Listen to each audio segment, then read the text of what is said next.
A eleição que colocou o Bolsonaro no poder tem pouquíssimo tempo, mas já tem uma galera que parece esquecer de como foi que esse processo se deu. Basta ver o número de pessoas que viveram retrucando qualquer frase que não concordem com "é por isso que o Bolsonaro chegou ao poder", ou "por isso que o Bolsonaro vai se reeleger, hein?".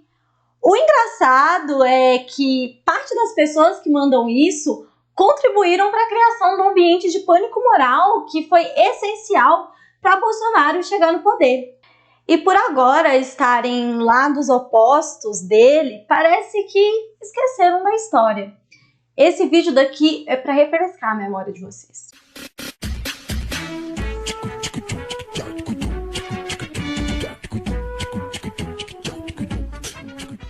Oi pessoal, para quem não me conhece, meu nome é Laura Sabino. Para quem me conhece, meu nome é Laura Sabino também. E antes de começar esse vídeo, você já sabe, né? Se inscreva, ativem o sininho, comentem várias vezes aqui embaixo para impulsionar ainda mais esse canal daqui. Agradecer do fundo do meu coração a galera do Apoia-se, que são os responsáveis por manter esse canal aqui de pé. Sem vocês esse trabalho não seria possível, de verdade. Agradecer também ao seguidor Arthur, que tem ajudado a legendar os vídeos aqui do canal, deixando os vídeos muito mais acessíveis. Vocês são incríveis. É tiro e queda. Basta você fazer uma crítica mais dura, cobrar determinada postura ou discordar na internet que vai brotar gente de dentro do bueiro para dizer que foi por comentários como os seus que Bolsonaro foi eleito, ou que pessoas como você que fizeram Bolsonaro chegar no poder, ou até mesmo que postura como a sua vão fazer o Bolsonaro se eleger. O mais bizarro é que parte dessa galera que hoje se diz moderada ou que faz parte de uma direita mais sóbria foi fundamental para a construção do cenário que levou a extrema-direita ao poder, igual eu falei lá no começo do vídeo. A gente precisa sair fora desses pensamentos rasos e mentirosos do tipo Bolsonaro foi eleito porque a esquerda não se une, ou Bolsonaro foi eleito por causa do PT, ou Bolsonaro foi eleito por causa da esquerda radical. Para começar, a gente precisa entender o que possibilitou a ascensão da extrema-direita no mundo. Sim, eu estou falando do capitalismo aqui. Quem acompanha esse canal e principalmente a playlist Mestres do Socialismo já sabe que o capitalismo ele é cíclico, que crises são inerentes ao sistema. Vou ilustrar com esse durex aqui, ó. Estabilidade econômica, aí cai, vai se recuperando, estabilidade econômica também. Quando a economia está aqui embaixo, costuma aparecer algumas figuras bem sinistras. Pois é. E é nesse período que as direitas moderadas são capazes de fazer barbaridades. Aí a luta de classes fica ainda mais perceptível e as contradições do capitalismo ficam mais expostas ainda. Agora, as classes dominantes não aceitam fazer nenhuma concessão. Aqui no Brasil não foi diferente. A primeira coisa que eles trabalharam muito bem foi o medo. Nesse período de crise, o desemprego sobe, o medo aumenta.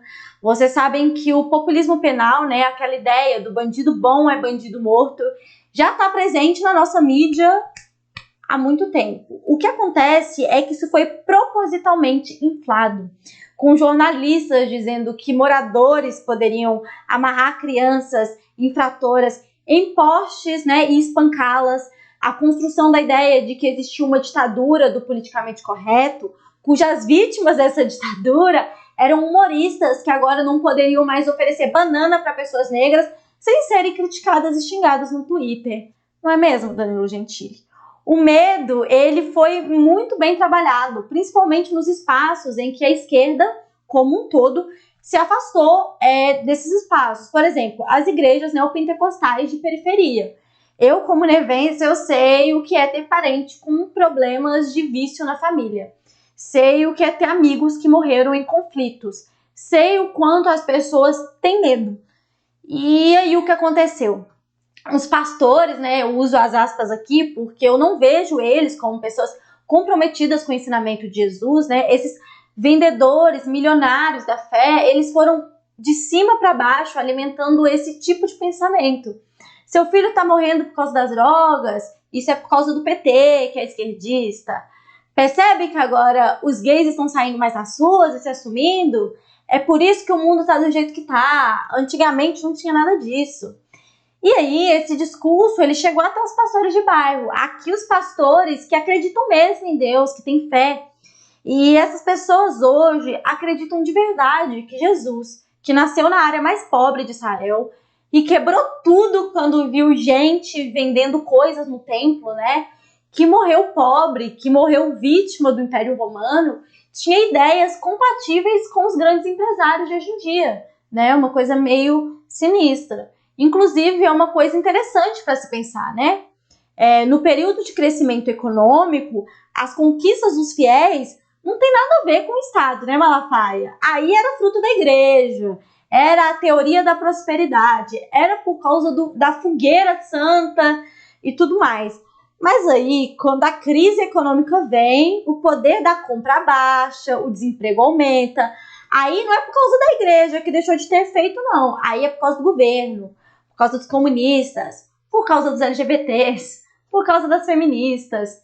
Enfim, voltando aqui, eu dou bastante ênfase às igrejas neopentecostais porque se trata de um grupo extremamente importante, né? Perceba que a maioria das pessoas neopentecostais são mulheres negras e periféricas, né? Um grupo de extrema importância que a esquerda se distanciou, né? Um dos primeiros vídeos do canal é com meu amigo Zé Barbosa, que é um pastor comunista incrível. A gente fala um pouco sobre como fazer essa reaproximação.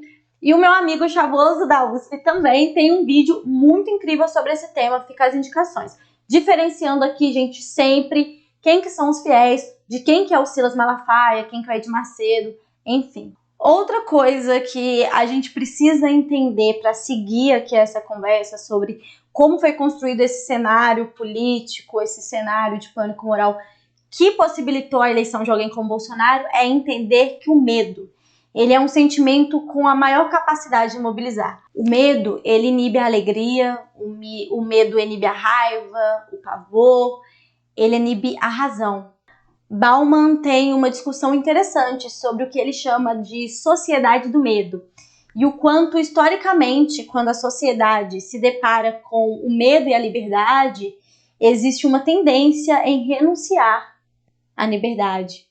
Um cenário perfeito para surgir alguém que defenda a ditadura militar, mas que diga que vai armar toda a população, né? Eles também usaram um sentimento muito legítimo que as pessoas sentem, que é a vontade de mudança.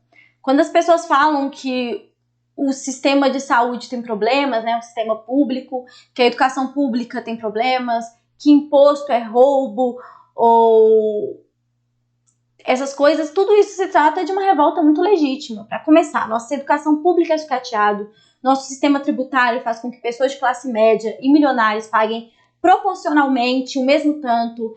Se você é um pequeno comerciante, os impostos são terríveis. Se você é uma mineradora como a Vale, multibilionária, que destrói a fauna do país, aí você recebe de presente várias concessões.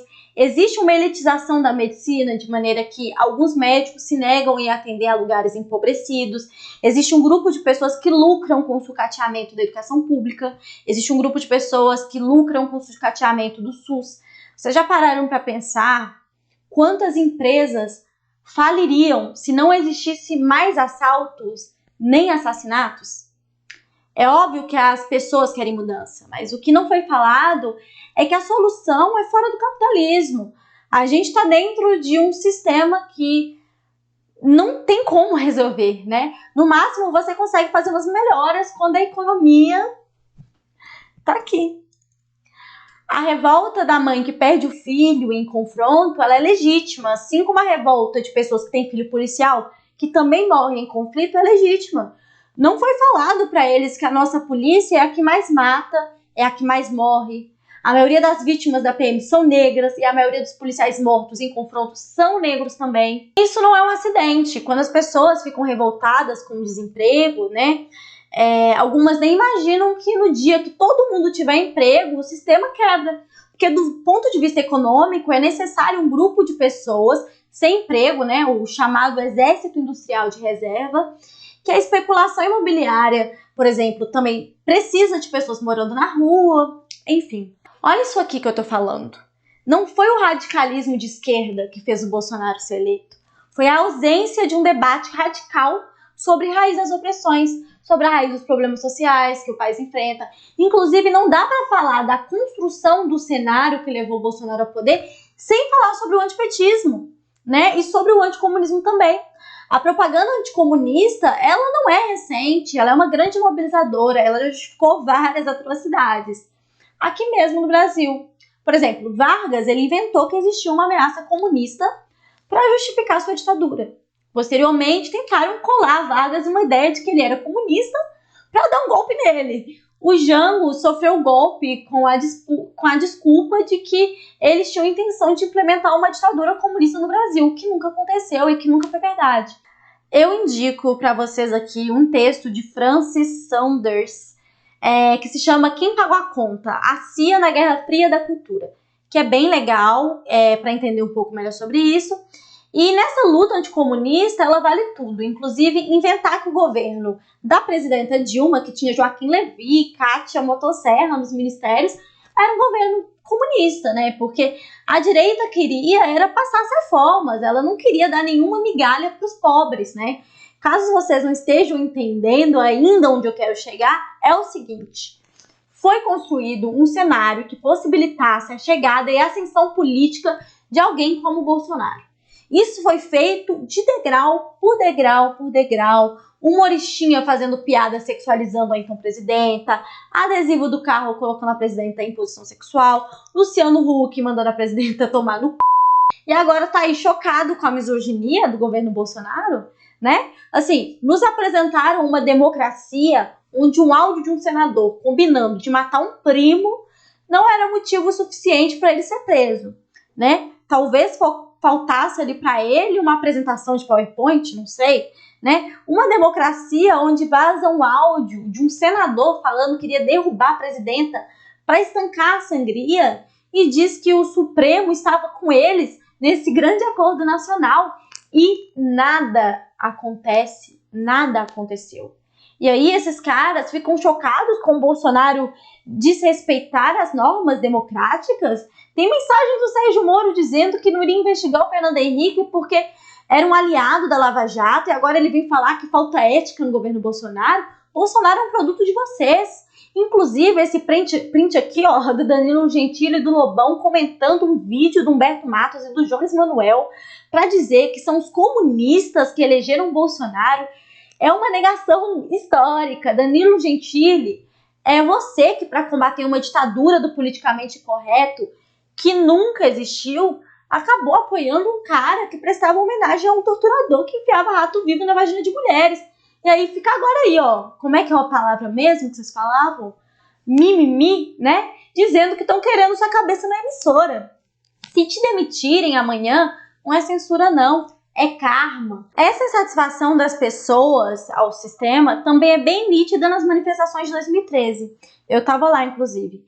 As manifestações, elas surgem com uma pauta de esquerda, que é a questão de mobilidade urbana, né? A questão da passagem dos ônibus, e terminam até com pedidos de intervenção militar. Eu vi isso em Belo Horizonte. Eu não vou tentar aqui analisar as manifestações de 2013, mas sabe por que eu não acho que a mobilização foi à toa, foi do nada? Porque eu já tive ao longo da minha vida que pegar 2 ônibus para ir, 2 ônibus para voltar da escola.